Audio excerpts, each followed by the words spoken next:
Brought to you by Midnight Sun Mining. Brett Heath, welcome onto the program. Thanks, Peter. Thanks for having me. Look, obviously, like I was saying before, when we organised this a while ago and wasn't expecting us to be where we are today when we first set this call up.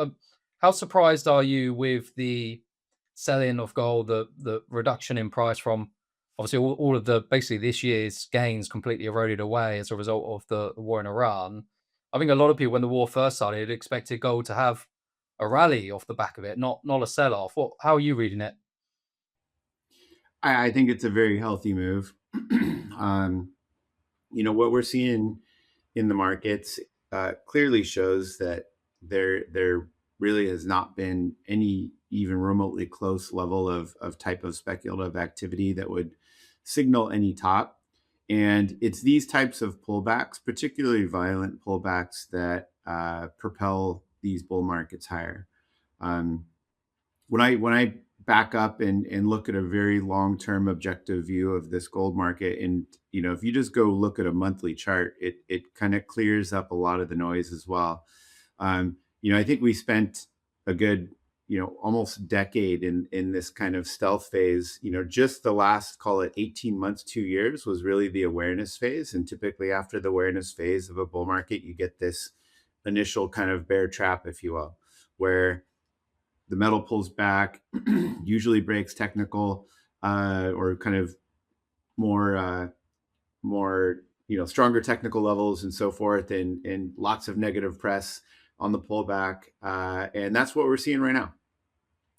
But we are seeing the metals be pretty resilient, I would say. I mean, you got to remember, of course, silver broke out of a 45-year base. Of course, I mean, I think any asset class that breaks out of a base that's long is kind of probably positioned to double at least. But to see it kind of pull back, find its footing kind of in this 60, 70 range seems very, very healthy. So I think we're still likely to see new highs in both gold and silver by the end of this year.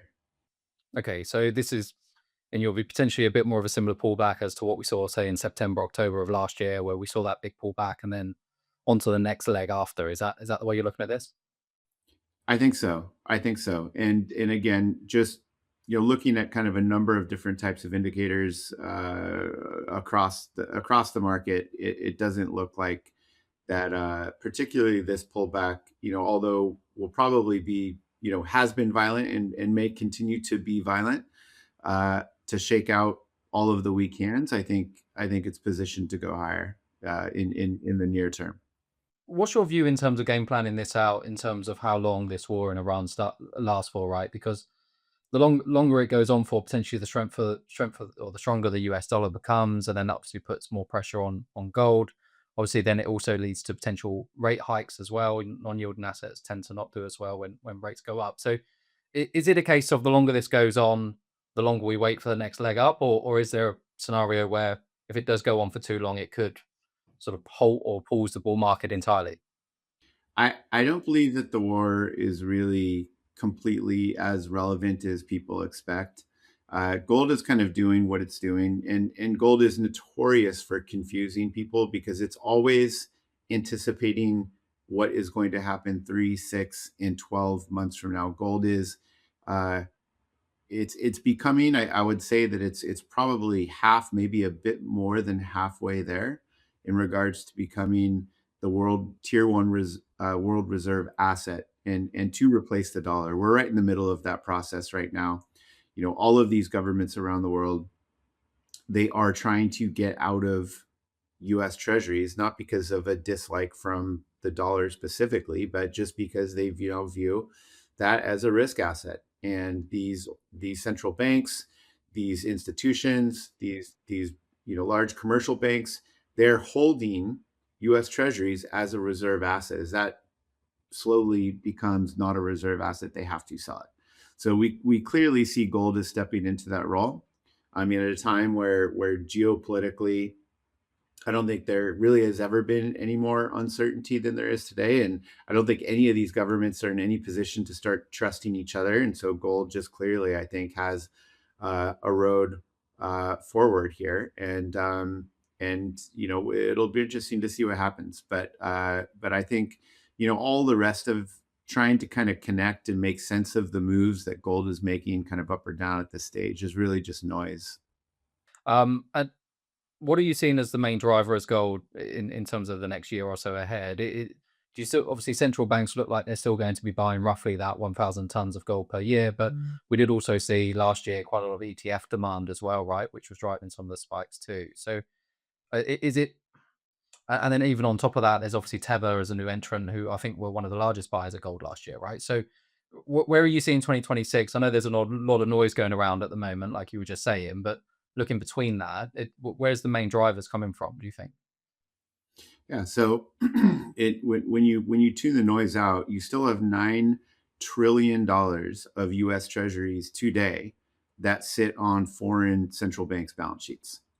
So I view that $9 trillion is slowly moving away. That's a very, very significant amount of capital. It's probably about a little more than a third of the current market cap of gold as it stands today. Um, there's another 9 trillion of US treasuries that are sitting on commercial banks' balance sheets. Again, they are holding these assets as a function of reserves to cover collateral and so forth. And uh, as U.S. Treasuries start to lose that reserve asset class, that is going to have to come off their balance sheets as well. It'll be slower to come off the U.S. banks' balance sheets, but I think globally, the large European banks, Asian banks, uh, Middle East banks, and sovereign wealth funds is going to be a lot quicker to move off those balance sheets than at the U.S. So I see continued pressure from that perspective. Yeah, so obviously Tether, large shareholders of yourselves, Gold Royalty, Elemental Out or Elemental Royalty now, but I think they've dropped the out or something. Um, do you talk to the guys at Tether much? What are you hearing in terms of their game plan moving forward, and how much more exposure do you think they want to royalties and mining stocks in general? Yes, I mean we have had conversations with Tether. It's clear that I think they prefer the royalties over the mining equities, and I think they're from their perspective. I think that they want to continue to own these assets. They're really great assets. They give you free carried, non-dilutive right to those ounces in perpetuity if it's in the right jurisdictions. So it lines up very, very well, I think, with their general broad strategy of buying physical and really getting access to that metal in the ground at a much better price over time. Yeah, and obviously one of the really big thing, one of the main reasons why people like royalty companies is you have that diversification of risk in terms of jurisdictions usually. But one of the big ones is you're you're you're minimizing your inflationary risk, right? And in an environment where, and we had this during COVID, right? And this is why royalties were getting a lot of attention during the COVID pandemic, was costs of actual mining were going up at quite a fast rate. This was before we had a really big boom in the gold price. Obviously, gold prices have now increased so much that the inflationary pressures around the world are hardly relevant. But with the war in mind, I mean, are you anticipating that the cost of mining could increase to somewhat minimize the all-time record profits that we are seeing within these mining companies? And therefore, does the royalty model look a bit more attractive? Yeah, and in fact, I'll make a pretty wild prediction on your show. I think that yeah, I think it's possible that we could see ASIC within the mining industry on average double over the next 3 years. And the reason why I think that is going to be the case is that, if you look at the average ASIC margin of the mining industry over the last 40 years, it's roughly been between 30 and 35%. Now, today it currently sits like upwards of like 70 plus percent. So almost double the 40-year average. But the reason why I think costs are going to go up is not necessarily 100% tied to inflation. It's, I think, more tied, or the more material part of those costs, or the reason why we will likely see costs significantly increase across the industry, is that as the gold price goes up, there is a lot of material that's typically sitting on surface that was reserved to run through those mills at the end of the mine life. And a lot of that material was deemed not economic or not to meet the economic grade of these mines today. And that's why basically they're holding it for the very, very end. A lot of these mining companies are now looking at this material that's sitting crushed on surface, and it's $100 million. It's $200 million if they put that material through the mill. And so it makes a lot of sense for those mining companies to, specifically in situations where they have capacity at their mill, to push that material through and be able to realize that for their shareholders. I think it's prudent that they do so. But as part of doing so, as part of running through lower grade or lowering the overall head grade of the material, it's going to make a material impact on the cost. It won't be immediate, but I think you'll start to slowly see that rise kind of quarter after quarter after quarter over the next 2 to 3 years, ultimately eroding that margin. I think that the next 18 to 24 months specifically, I think you want to own the royalty companies. You know, the first 18, 24 months of this bull market, you'd want to own the operating companies, because the operating companies 24 months ago were making on average gold at $1,200, $1,300, $1,400 an ounce. They were selling it for $2,000. Now they're making it for around $1,500 an ounce, maybe slightly increased on the AISC cost, and they're selling it for $4,500 to $5,500 over the last 12 months. So an enormous amount of operating margin for those mining companies, and I think relatively the mining companies outperformed the royalty companies over that period of time. I think it's going to be the opposite. So the next 12, 24 months, I think you want to own the royalty companies. Costs are going to go up. It looks like, although I do think we will see new highs in gold this year, and there is potential that gold rising may in fact outpace the cost increase. And so maybe these miners can keep those margins for a bit longer. But I think generally that margin over the next period of time will erode. And I think royalty companies are going to benefit. They benefit because they get 100% of that margin all the way through. They're going to get 100% or be the beneficiary of the increased production and throughput of these mines when they're processing the lower grade materials.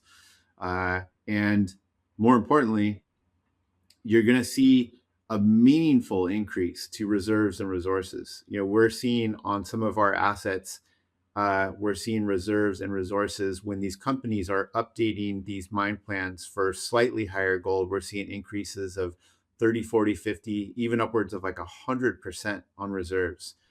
All of that value flows back through to the royalty holder, as an increase in NAV, and it's all free carried. Again, like this is all completely additive to the value of our business and the assets that we hold. So I think that the royalty companies as a group, as kind of a niche part of the mining sector, are going to do very, very well in the next 24 months. The world is starving for copper. AI data centers, EVs, and renewables, unprecedented demand is exploding, while new meaningful supply is nowhere in sight. In most places on Earth, discovering a 1 billion ton copper deposit is extremely rare, often 2 kilometers underground at the top of the Andes, simply too deep to ever be economic. But in Zambia's Domes region, billion-ton copper deposits are the average and sit right near or at surface. Ivanhoe's Kamoa-Kakula, 1.4 billion tons at nearly 3% copper. Barrick's Lumwana, 1.6 billion tons at 0.52% copper. And First Quantum's Kansanshi, over 1 billion tons at 0.66% copper. With Midnight Sun's Dumbwa deposit, we're on track to deliver Zambia's next major copper deposit. Our Dumbwa deposit started with the largest and highest grade soil anomaly ever recorded in Zambia, 20 kilometers long, peaking at 0.73% copper in soil. And this geologist is our secret weapon, Dr. Kevin Bonnell, Midnight Sun's COO. He took Barrick's neighboring Lumwana mine from 900 million tons at 0.5% copper to 1.62 billion tons at 0.5% copper in just 24 months, giving Barrick 62 years of mine life and paving the way for their $2 billion super pit expansion. Now he's applying the exact same methodical approach to Dumbwa, where he believes it has the potential to reach the same scale and grade. Drilling has already delivered nearly 4 kilometers of drilled strike length, with hits including 1% copper over 22 meters, 0.98% copper over 15 meters, 0.89% copper over 25 meters, 0.46% copper over 50 meters, and that included 1.36% copper over 6 meters. With 5 drill rigs turning and 10,000 meters drilled per month, we're on track to define the first half of this 20-kilometer system by the end of 2026. MMA on the TSXV. We're Midnight Sun Mining. And we're aiming to deliver Zambia's next major copper deposit when the world needs it most.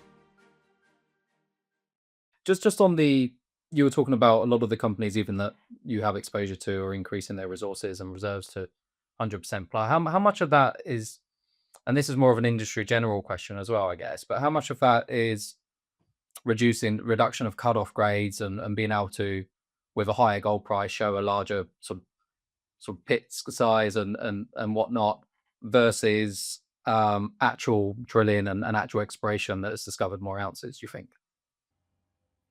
Well, I mean that's an asset specific question, so it's a little bit difficult to answer. But if I try to think about generalizing it, I think that more than half of the increases, maybe a bit more than that even, would result in the higher gold price and planning their mines and budgeting their mines around a higher gold price and being able to mine this material that was considered economic waste 2 years ago.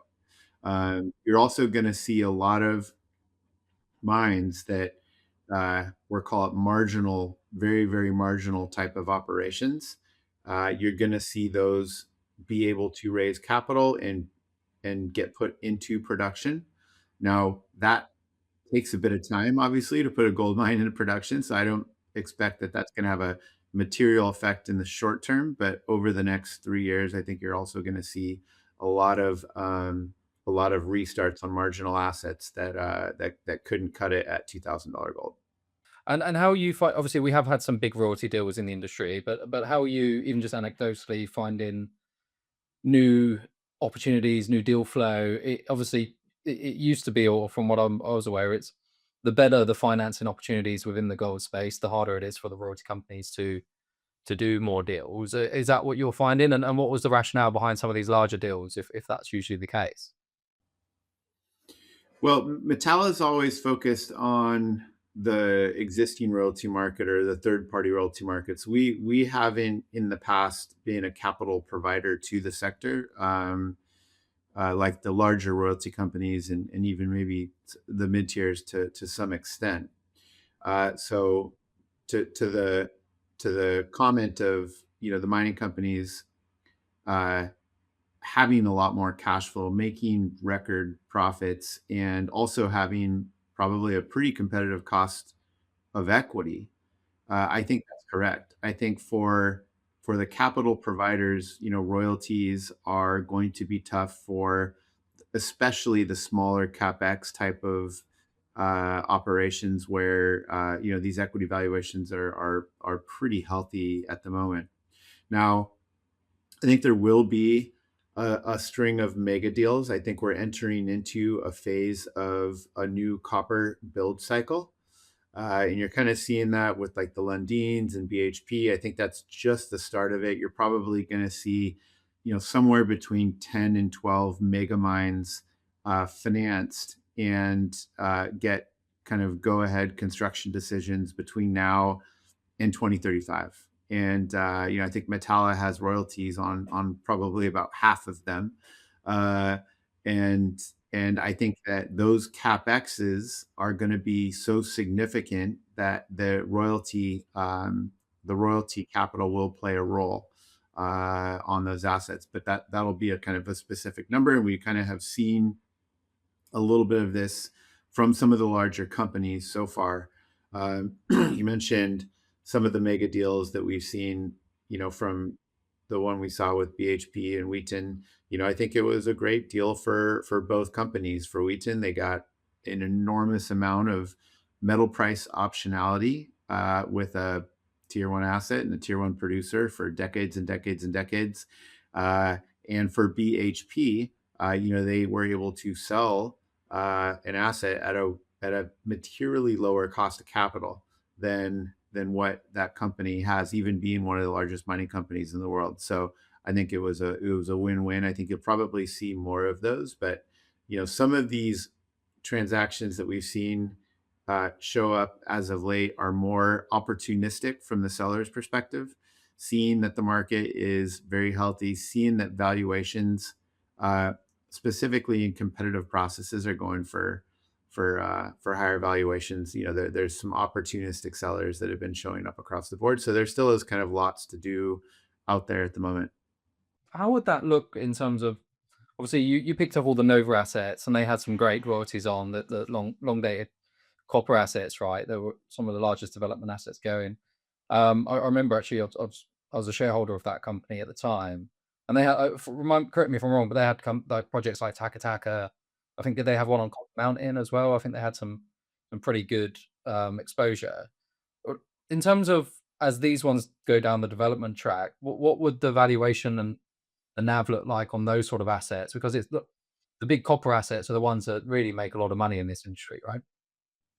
Yeah.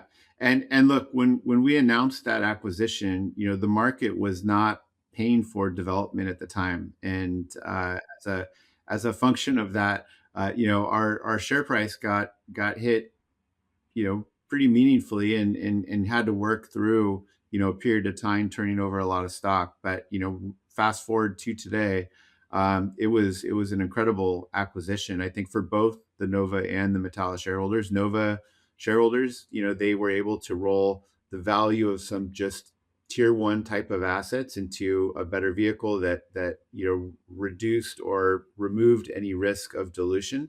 And for the Metalla shareholders, they were able to pick up in one transaction a world-class portfolio of copper assets. Those copper assets at the time um, carried a pretty big discounts on them. That's where the market was valuing them. And also copper was just over $3 a pound.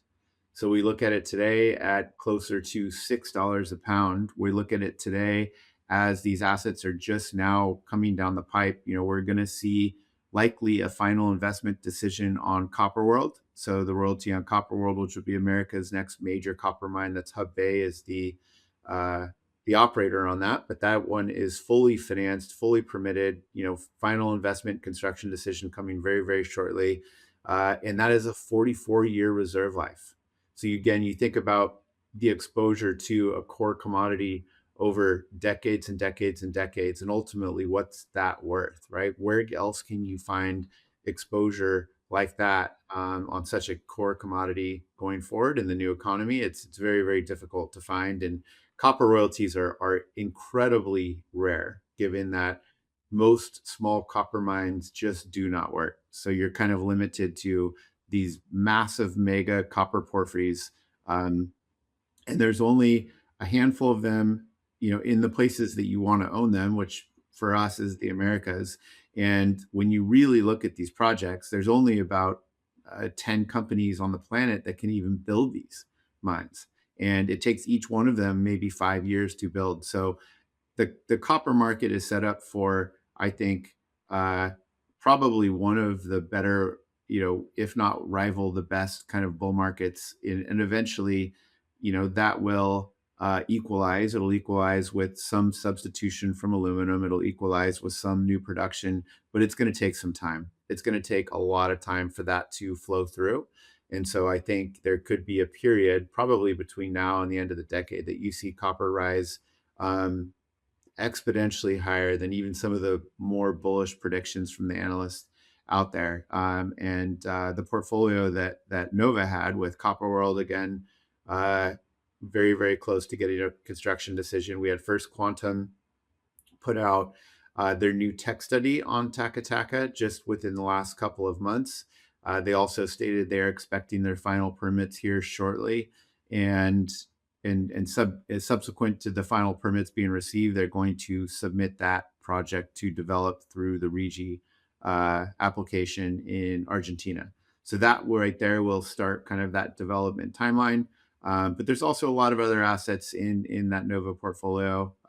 You've got Vizcachitas, you've got Nueva Union, you've got Westwall. These are the largest copper development assets in the Americas. A handful of others as well. Yeah, obviously and it was Copperwell, not Copperman, and thanks for correcting that. The royalty space in terms of the smaller guys, a lot of them have been, also we had EMX and Elemental merge recently. You picked up Nova. A Gold Royalty did a lot of acquisitions early on when their paper was quite strong when they first listed some years back. There's every year that goes by, there's less and less of you guys are in the market. And then when you then add in this Tether aspect of it where they're going in buying on market, obviously different with Elemental, I think they did that through placement or buying some of the La Mancha side of things, didn't they? I think you've got a strategic shareholder there that's picking up a pretty big position in all three of you. It's widely known within the royalty space that on a NAV basis, the larger you are, the higher you're valued. Is there more room for some consolidation? I mean, it just seems like with such a large strategic shareholder being a part of all three of you, am I mad for thinking that down the line there could be some more consolidation within the junior space? I mean, look, Tether has bought all their stock passively in the market. In fact, I think they have bought stock almost every single day, going back to, I think it was last summer. So they are a committed buyer of stock. They've been buying, again, passively in the market. They've built up a position over, kind of coming up on a year here soon of 10% of the company. So it's always great to see institutions come into our share register. We've seen lots of institutions come into the share register as of recent. I mean, when I think about some of the other high profile institutions, as a group that have come into our share register in the last 6 months, like it almost rivals Tether's buying as well. So I think generally it's just a really good time to own the junior royalty companies. It's the big institutions see what's happening. Ultimately how all this shakes out, I don't know. It could go in many, many, many different directions, but it's an exciting time. You obviously have some very, very large, very committed underlying buyers of these stocks. And so, from an investor's perspective, that's what you want to see. You want to get involved when you've got these very significant buyers that can continue to buy the stock for a very, very long time. And that kind of creates a really great tailwind for the share price and ultimately the shareholder value and the value that the shareholders will, be able to kind of capitalize on over a period of time for whatever happens in the future. Yeah, and that obviously makes sense because when you got Tether's going in, buying in the market, you've got increased liquidity, obviously great gold pricing, the diversification that we were talking about earlier, the business models of royalties are great. So I'd be really surprised if the institutional guys weren't buying in on the market. Do you?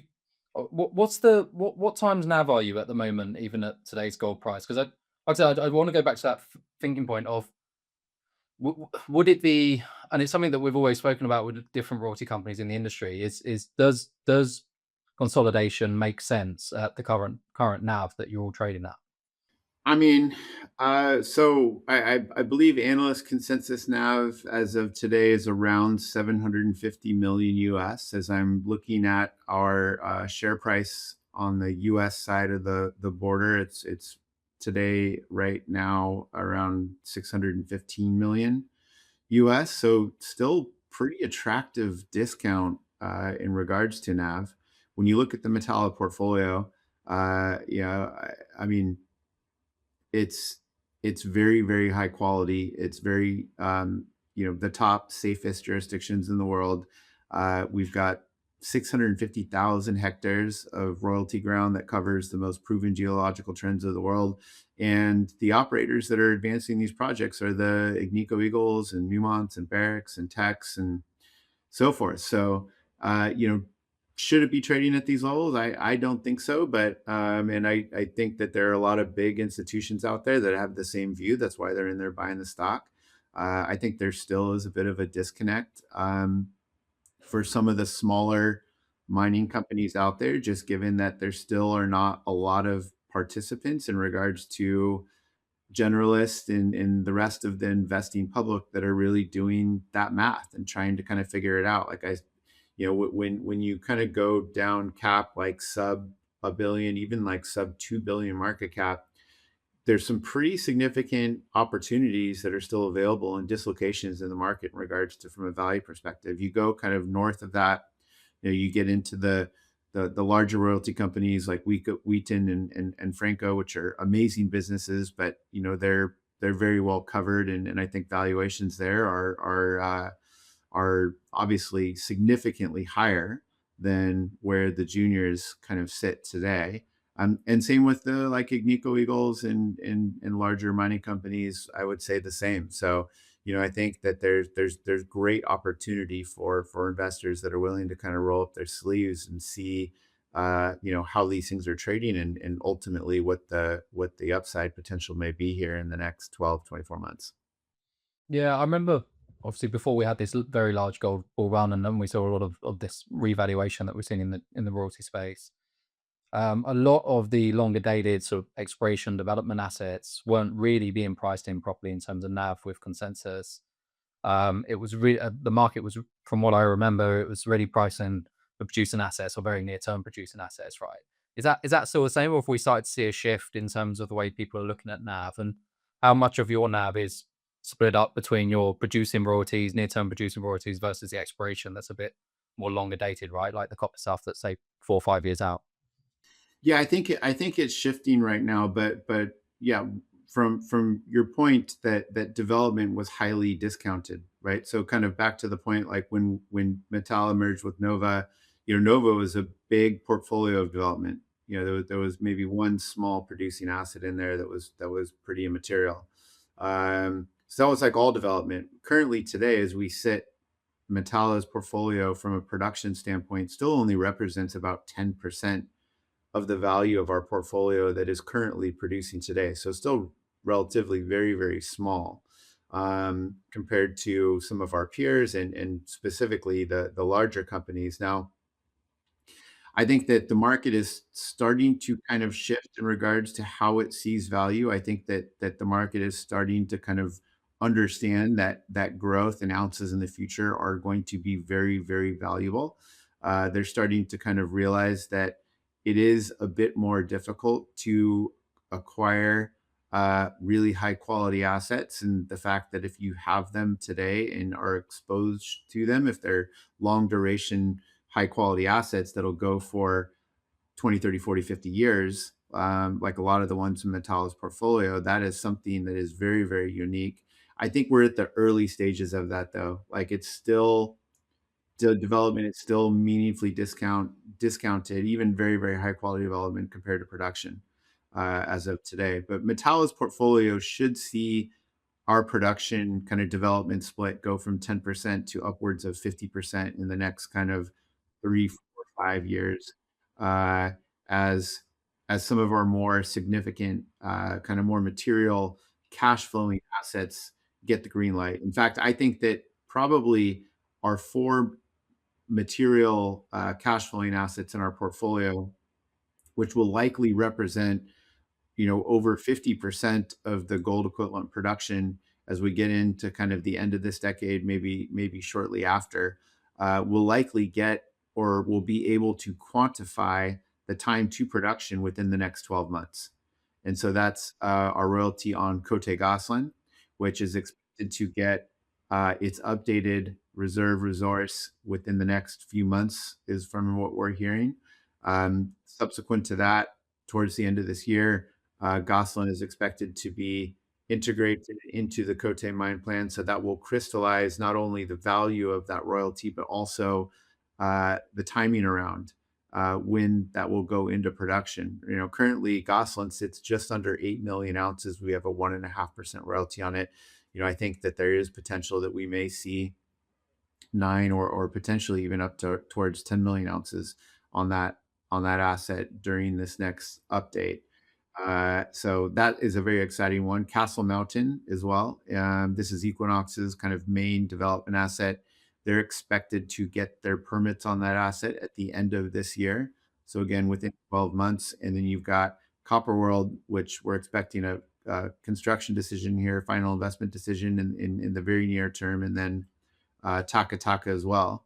I think within the next kind of 6 months, we could see fully permitted asset with an application to develop on RIGI. So very, very exciting time.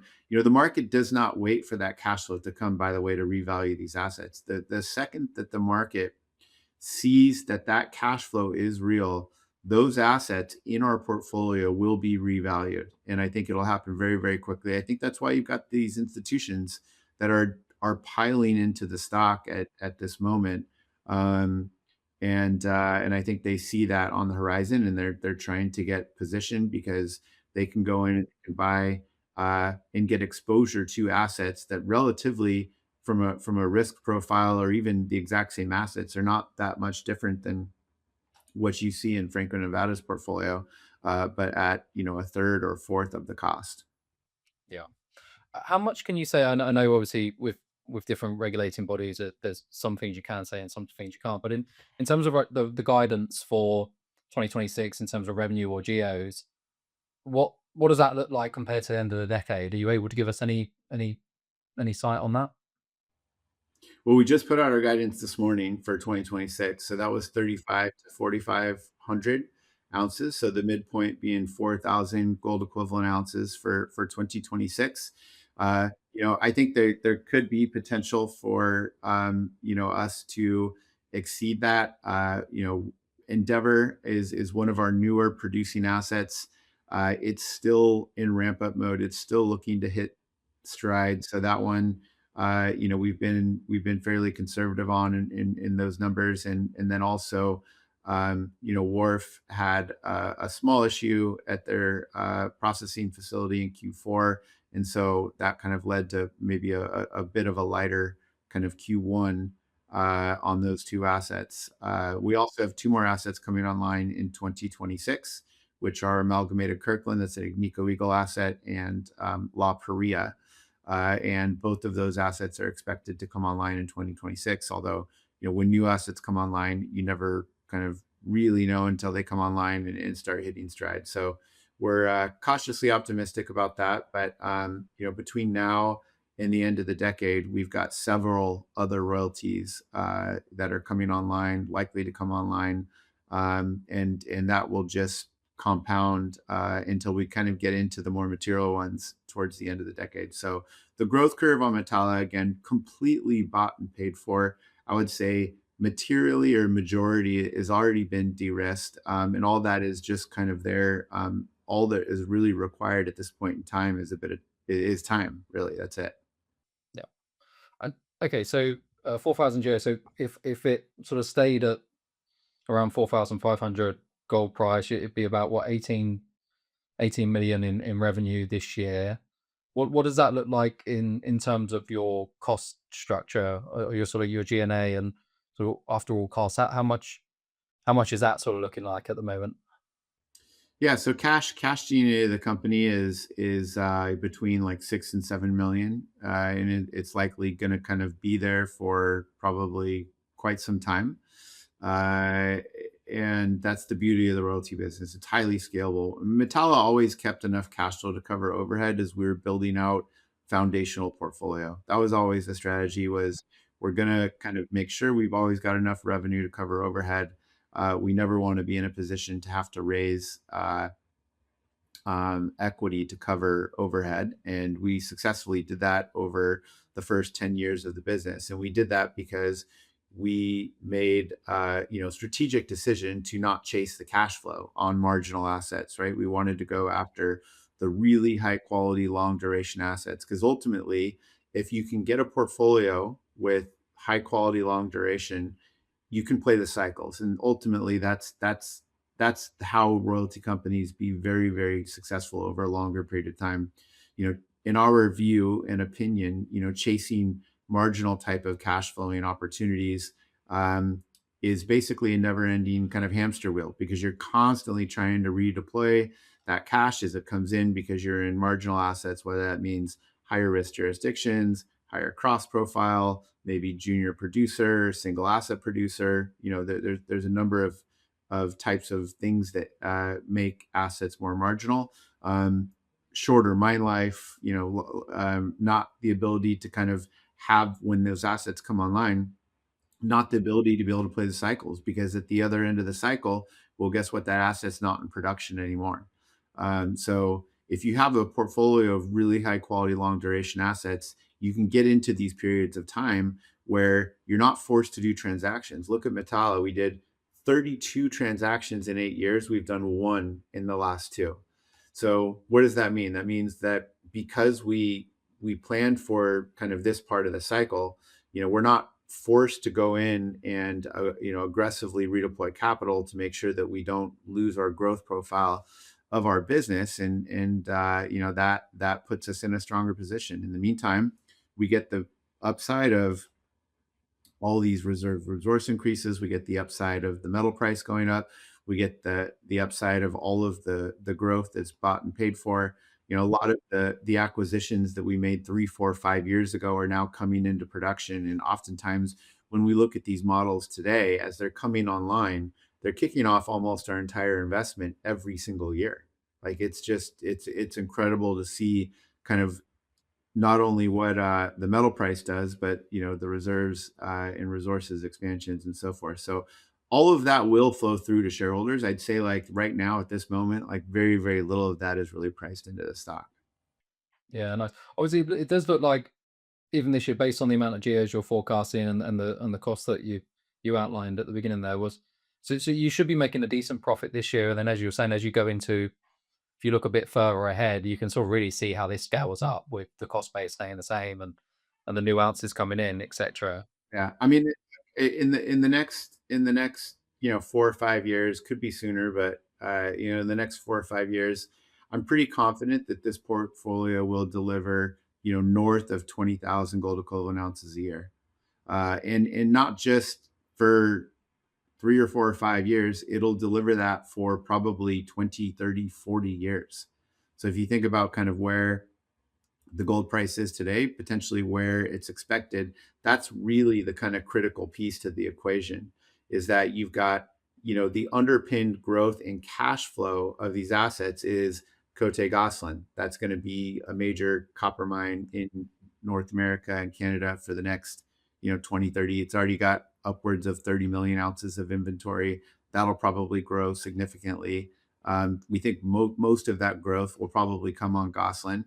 But then you look at Taka, you look at Copper World, you look at kind of Castle Mountain, you look at these assets that are really underpinning the majority of this cash flow, and you can see this business someday in the not too distant future kicking off around 100 million US a year for a very, very long time.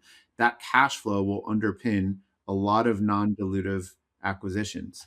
You got to think about, Metalla has always been a growth by acquisition business. So every single deal that we did in the early days to build out foundational portfolio, we had to finance.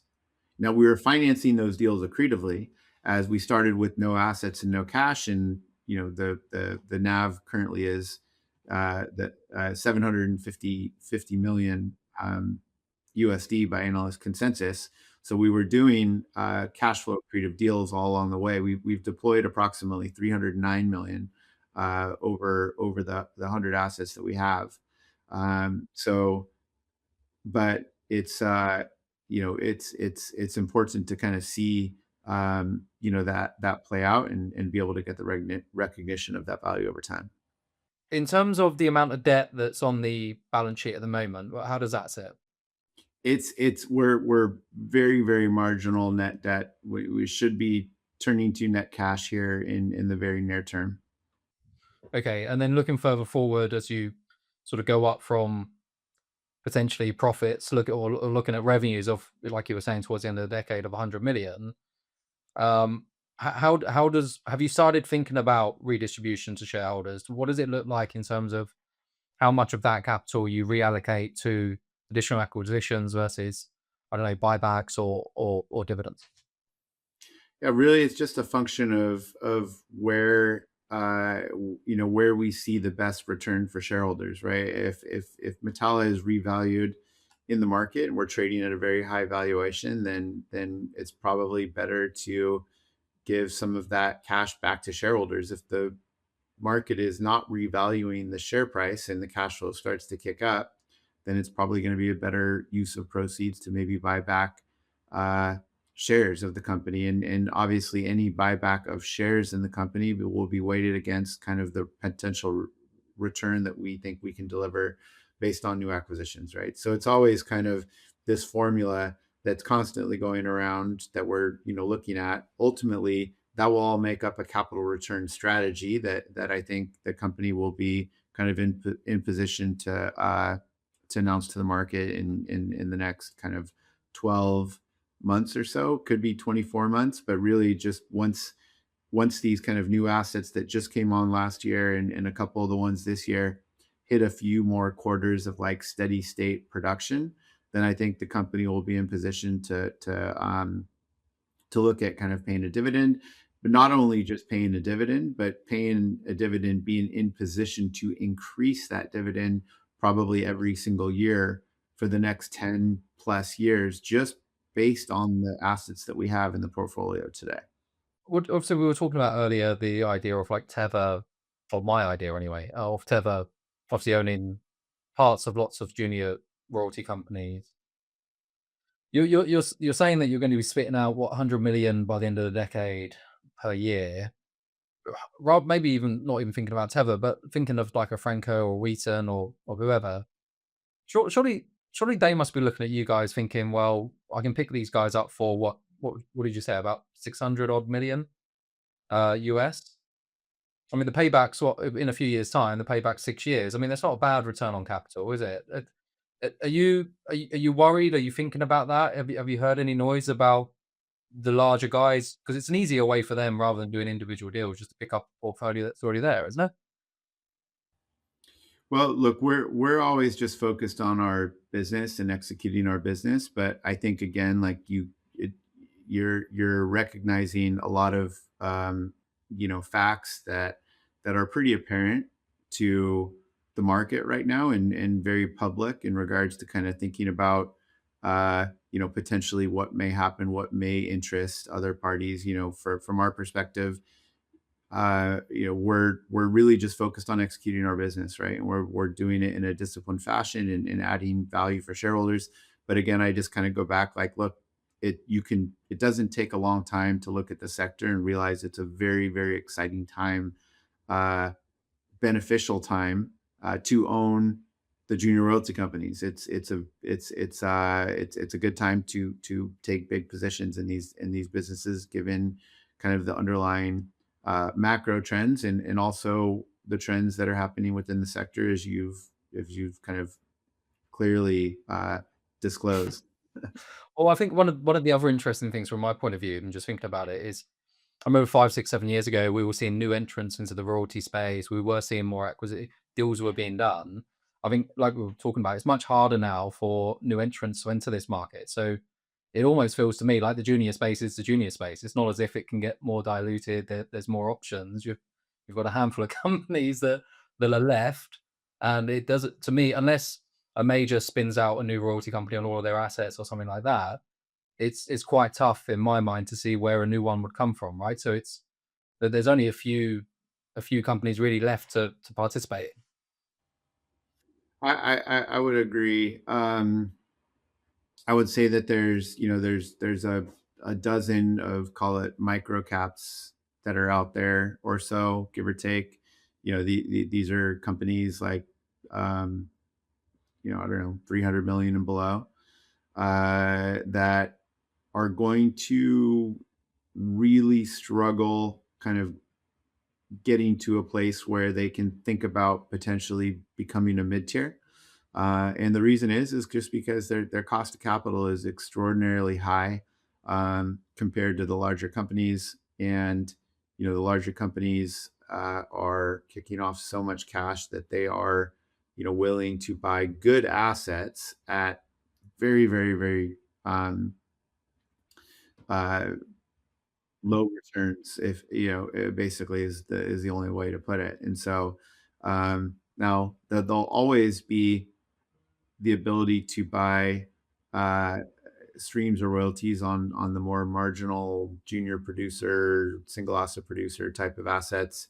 There's an ability to buy uh, royalties on development on good assets. I would say similar to kind of how Metallo grew its portfolio. But the thing with that equation is that those were existing assets. Most of the assets that we bought were originated in the 70s and the 80s and the 90s. Once they're gone, they're gone. It's not like there's a whole nother batch that emerges. And so the really kind of high quality part of that market that existed 10 years ago, companies like Mavericks Metals, which subsequently was acquired by Triple Flag and Metalla, really went in there and kind of cleared a lot of that out. Look, Brett, I really, really appreciate your time. It's one of those where I think you said it quite well yourself. It's quite an exciting time for the industry, especially with the new entrant of Tether. I think it's making people sort of think a little bit outside the box as to what the future might hold for the royalty industry. I guess just over the next 12 months, what are you looking out for most yourself? I guess more in terms of the broader market, in terms of gold royalty space, and even in your own news flow. Is there anything really important that we should be looking out for? Yeah, I think the catalysts on our top four growth assets in the next 12 months, as those assets have those catalysts that crystallize the ability to quantify the timeline to production. I think this whole portfolio is going to be revalued. That projection on kind of getting to upwards of 20,000 gold equivalent ounces, you're talking half basically of that, maybe a bit more than half of that growth is basically going to be very, very real. So I think that that's all coming. That's all coming in the short term. Well, and I think the portfolio will continue to see advancements kind of across the portfolio as more operators now have capital. More, the smaller exploration companies have capital to invest into the assets that we have royalties on. So I think you'll see lots of really good news flow as well. Cool, amazing. Brett, thank you so much for your time. Thanks, Peter. Thanks for having me.